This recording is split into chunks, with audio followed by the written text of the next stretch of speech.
बाबा Venga की त्राहिमाम भविष्यवाणियां, Bulgaria के रास्ते भविष्य का आईना, प्राकृतिक आपदाओं का काला साया, खतरे में किन मुल्कों का वजूद, पीएम मोदी के साथ होने वाली घटनाएं। देखिए सिर्फ और सिर्फ धर्म ज्ञान पर। नमस्कार, धर्म ज्ञान के दर्शकों का स्वागत है। मैं हूं आपके साथ कविता राणा। बुल्गारिया के भविष्यवक्ता कही जाने वाली बाबा वेंगा, इस नाम से आज पूरी दुनिया परिचित है। भले देखिए 1996 में बाबा वेंगा इस दुनिया को छोड़कर चली गई, लेकिन उनकी भविष्यवाणियां आज भी जैसी सत्यता की कसौटी पर खरी उतरती हैं तो बाबा वेंगा पुनः जीवित हो जाती हैं। कहा जाता है कि महज 12 साल की उम्र में बाबा वेंगा की जिंदगी में एक ऐसा तूफान आया कि उनकी आंखों की रोशनी चली गई, लेकिन उनकी इस ब्लैक एंड व्हाइट लाइफ को कलरफुल बनाने का काम उनके भीतर की एक कह सकते हैं कि एक अदृश्य ताकत ने उन्हें दी, और बाय नेचर उन्हें एक ऐसी पावर गॉड गिफ्ट मिली जिसके चलते बिना कुछ सुने जाने उन्होंने प्रेडिक्शंस करनी शुरू कर दी। बाहरी दुनिया में क्या रहा वो इस बात से अनजान, वो जो कुछ भी बोलती थी वो सत्य होने लगा, और जिस कारण लोगों में उनकी भविष्यवाणियों को लेकर दिलचस्पी बढ़ती गई। अब आज के डेट में सोशल मीडिया में तमाम प्लेटफॉर्म पर बाबा वेंगा के हवाले से बहुत सारी प्रेडिक्शंस वायरल होती हैं, और इसी कड़ी में 2026 को लेकर एक बार फिर बाबा वेंगा की कुछ नई प्रेडिक्शंस वायरल हो रही हैं। लेकिन इन प्रेडिक्शंस की सत्यता क्या कहती है, बाबा वेंगा के हवाले से जो बातें कही जाती हैं, जो भविष्यवाणियां की जाती हैं, उसके पीछे का मूल कारण क्या है, और अब की बात 2026 में क्या सच में ज्वालामुखी फटने वाला है, क्या भूकंप आने वाले हैं, क्या कुदरत का कहर हमें झेलने को पड़ेगा, क्या इस बार कुदरत इंसान से इंसाफ मांगेगी, और इस बार क्या कुछ होने वाला है बाबा वेंगा की भविष्यवाणियों को लेकर, इसी पर चर्चा करने के लिए मेरे साथ मौजूद है जाने माने एस्ट्रोलॉजर सुमिताचार्य जी। आपका स्वागत है। नमस्कार, बहुत बहुत धन्यवाद मुझे अपने शो में आमंत्रित करने के लिए। ये बात बिल्कुल सटीक है कि बाबा वेंगा की सारी भविष्यवाणियां अभी तक सच हुई हैं, और इस भविष्यवाणियों का मैंने आकलन किया।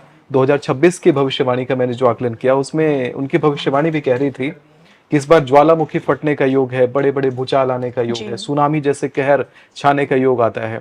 तो इस बात की सत्यता क्या कहती है, इसके बारे में कहती है 2026 की कुंडली। 2026 की जो कुंडली है ये कन्या लग्न से निकल करके आती है और वृषभ राशि को लेकर के आती है। इसी कुंडली के चतुर्थ भाव में धनु राशि विराजित है, और धनु राशि में 3 ग्रहों का सामंजस्य है, सूर्य, बुध और मंगल। तो ये जो सामंजस्य बन रहा है, क्योंकि मंगल का शरीर अंगारक होता है, यानी अग्नि का शरीर है, और सूर्य का जो स्वयं में वो अग्नि स्वरूपा है, तो अग्नि का शरीर और अग्नि स्वरूपा दोनों एक साथ जब बैठ रहे हैं तो वो जो युति केंद्र में बनती है, जो जमीन के स्थान पर बनती है, भू स्थान पर बनती है, वो भूचाल लाने का योग बनाती है, वो ज्वालामुखी फटने का योग बनाती है। तो 2026 में कई जगहों पर ज्वालामुखी फटेंगे, और इसका एक सिग्नल, थोड़ा थोड़ा सिग्नल हमें मिलने वाला है। अभी एक डेट है पर्टिकुलर, मैंने जो प्रिडिक्ट करके रखा था वही सेम जो न्यूज़पेपर का आर्टिकल जो मैं रेफरेंस में देता हूं, जो मैंने जुलाई में पब्लिश किया था, उस न्यूज़पेपर की सारी बातें अभी तक सच हुई हैं। और आगे के प्रिडिक्शन में है कि 21 नवंबर से लेकर के 19 दिसंबर के बीच में ही पूर्वी एशिया में शक्तिशाली भूकंप का बहुत ही खतरनाक योग आता है। तो जो भी लोग ईस्टर्न पार्ट ऑफ एशिया में रहते हो वो भूकंप प्रतिरोधी बिल्डिंग्स में चले जाएं। जो ट्रैवल पर गए हो, थोड़ा महंगे होटल को अफोर्ड करें आप जाकर के, कि आपका जो बिल्डिंग हो भूकंप प्रतिरोधी हो सके तो आप वहां ट्रैवल ना करने जाएं। ईस्टर्न पार्ट ऑफ एशिया में आप किसी और जगह मूव कर लें। 1 महीने का समय है, ईस्टर्न में रहने वाले सभी लोग एक बार मूव करके टूरिज्म के बहाने ही थोड़ा सा बाहर निकल जाए। जिन तक ये वीडियो पहुंच रही है, अब सभी लोग तो हिंदी भाषी नहीं है, सभी लोग मेरी भाषा समझेंगे नहीं, या हो सकता है सभी लोग तक मेरी वीडियो नहीं पहुंचे, लेकिन अगर आप तक पहुंचती है तो इस बात का आप बिल्कुल ही अनुसरण करें और इस बात का आप पालन करें। कई लोग कहेंगे कि नहीं मानता मैं एस्ट्रोलॉजी में, ज्योतिष शास्त्र में, तो मैं कह दूं आपको कि इस साल मैंने 48 भविष्यवाणियां करी थी, और अभी तक 24 से अधिक भविष्यवाणियां मेरी उसमें से सही हुई हैं। जब इतनी भविष्यवाणियां सच हुई हैं तो एक और भविष्यवाणी पर थोड़ा सा आप रिस्क ले सकते हैं, थोड़ा सा टूरिज्म ही जाकर के कहीं एंजॉय करने आप चले जाइए। इसके साथ ही मैं जरूर कहूंगा कि जो लोग इसको नकारते हैं तो उनके लिए है कि दृष्टि पूर्वकेन न श्रूयते हेममयी कुरंगी तथापि तृष्णा रघुनंदन से विनाश काले विपरीत बुद्धि। तो विनाश काल वाली विपरीत बुद्धि को मत अपनाइए, आप जाकर के विवेकपूर्ण तरीके से कहीं और ट्रैवल करिए।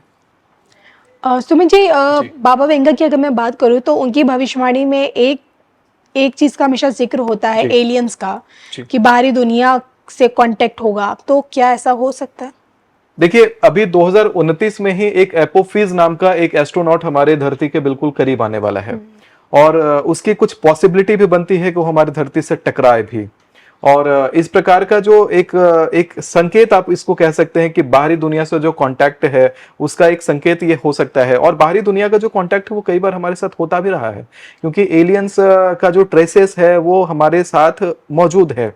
आप अगर देखोगे, चाहे इंसानी सभ्यता का निर्माण होना हो, चाहे इवोल्यूशन हो, इन सभी जगहों पर एलियन के कई बार ट्रेसेस होते रहे हैं। मैंने कई सारे उदाहरण ऐसे देखे हैं।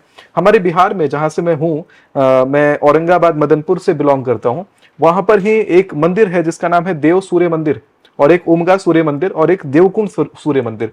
तीनों मंदिर एक रात में एक साथ बन गए थे। और इन मंदिरों में एक खास टेक्नोलॉजी मुझे दिखाई पड़ती है जो हमारे इतिहास में नहीं दिखती कहीं पर। वो टेक्नोलॉजी है कि इन मंदिरों पर पत्थर तो रख करके पत्थर जोड़े गए हैं, लेकिन इसके साथ में पत्थरों के ऊपर एक प्लास्टर है। वो जो प्लास्टर है वो पत्थर पिघला के किया हुआ प्लास्टर है। अभी भी ऐसी टेक्नोलॉजी हमारे पास उपलब्ध नहीं है कि पत्थर को हम पिघला सके, और पत्थर को पिघला भी सके तो उसका प्लास्टर बना करके पूरा लगा सके। क्योंकि आज भी लोग बड़े से बड़ा बिल्डिंग बना रहे हैं, कोई निर्माण कर रहे हैं, पत्थर को पत्थर पे रख देते हैं, जोड़ देते हैं, सीएनसी से कटिंग कर लेते हैं, लेकिन उसको पिघला करके प्लास्टर चढ़ाना ये एक अद्भुत टेक्नोलॉजी है। आपने देखा होगा कि बहुत सारे भगवान के ऐसे दूत आपको स्वरूप दिखाई पड़ते होंगे, जो आधे इंसान आपको दिखाई पड़ते हैं, आधे सर्प के रूप में दिखाई पड़ते हैं। कुछ ऐसे आपको स्वरूप दिखाई पड़ेंगे जो कि यूएफओ के जैसे हमारे पास उतर रहे हैं। हमारे हजारीबाग झारखंड, जहां से मेरी एजुकेशन हुई थी, हजारीबाग झारखंड में एक जगह है, उसका नाम है इक्विनॉक्स स्टोन।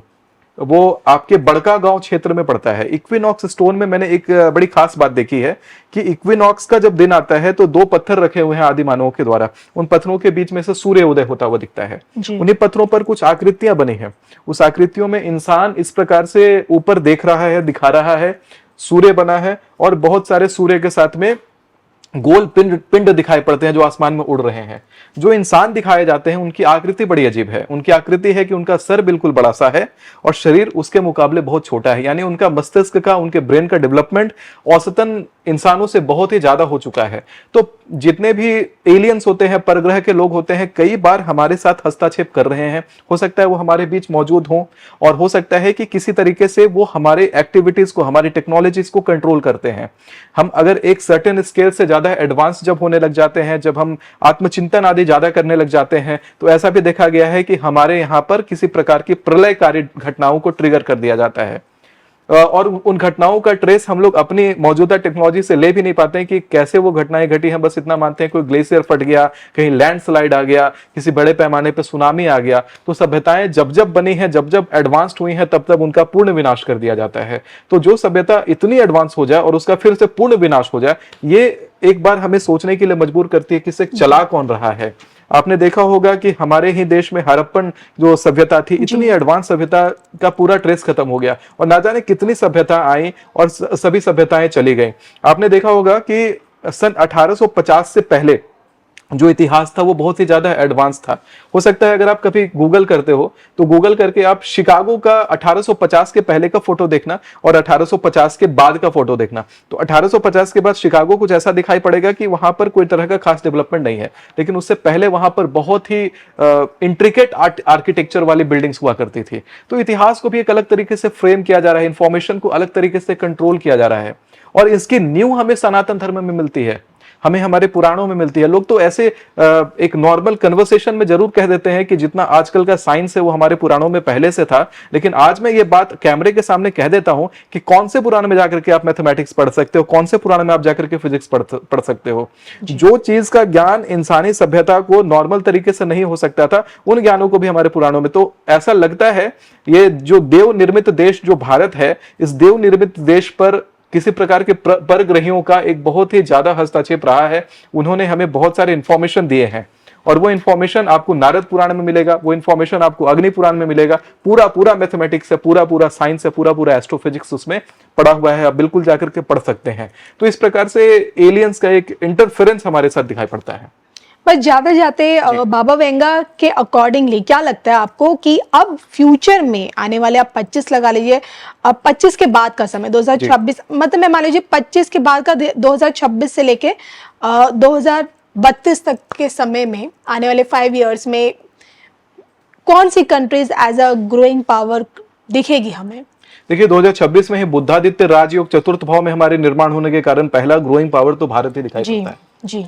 और भारत दिखाई पड़ने के साथ में ये भी दिखाई पड़ता है कि अलग अलग कंट्रीज के बीच में वार हो रहा होगा इस समय, और ये जो वार का समय होगा इसमें भारत उसमें हस्तक्षेप करेगा, और हस्तक्षेप करके उनके संधि में, उनके वार को रुकवाने में भारत बहुत ज्यादा भूमिका निभाएगा। जो नोबेल पीस पुरस्कार के लिए आज ट्रंप उछल रहे हैं कि हमें दे दो, हमें दे दो, बहुत अधिक चांस है कि वहां पर हमारे प्रधानमंत्री को वो नोबेल पीस पुरस्कार मिल जाए। वो पीस को कायम करने में हमारे प्रधानमंत्री बहुत बड़ी भूमिका निभाएंगे। चलिए, मुझे लगता है ये आपकी एक सांकेतिक भविष्यवाणी है जी नोबेल पीस पुरस्कार को लेकर, और वो भी देश के प्रधानमंत्री नरेंद्र मोदी जी के लिए। चलिए, इसी के साथ मुझे और सुमिताचार्य जी को दोनों को ही अनुमति दीजिए। नमस्कार। नमस्कार, धन्यवाद।